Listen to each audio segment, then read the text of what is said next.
today to learn about wrapping for Christmas presents.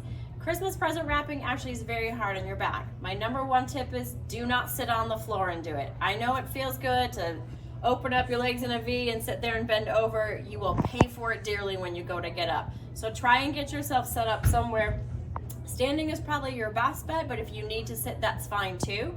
When you're standing, remember you want to do that athletic stance that we've talked about a lot, where your butt is back a little bit and your weight is more on your heels.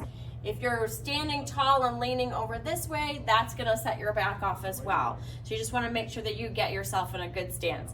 The other thing you want to do is take some time to look at your setup. How can you do this the best way for you?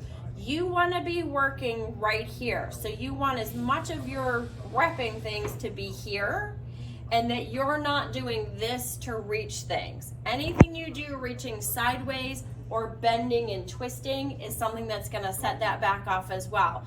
So you wanna have things as close together. So this is a little bit far apart.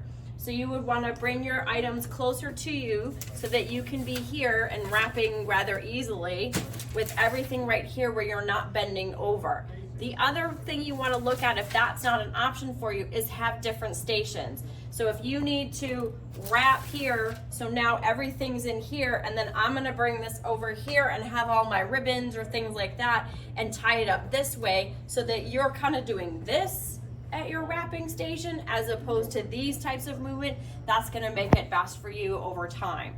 The other thing you want to be careful is what you do with your head. The tendency is to drop it and just let it hang. Again, that's something you'll pay for later with either headaches or neck pain.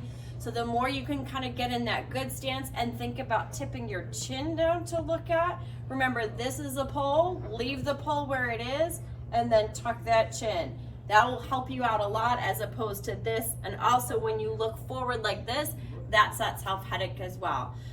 Lastly, take breaks. Our body is not made to do anything for hours at a time. So try either not to save everything for the last bit, or at least set a timer so after say an hour or so, you just get up, walk around, go do another task, and then come back. Body needs that break. We can't hold one position well for any length of time. Hope that helps you. Have a cheery holiday season.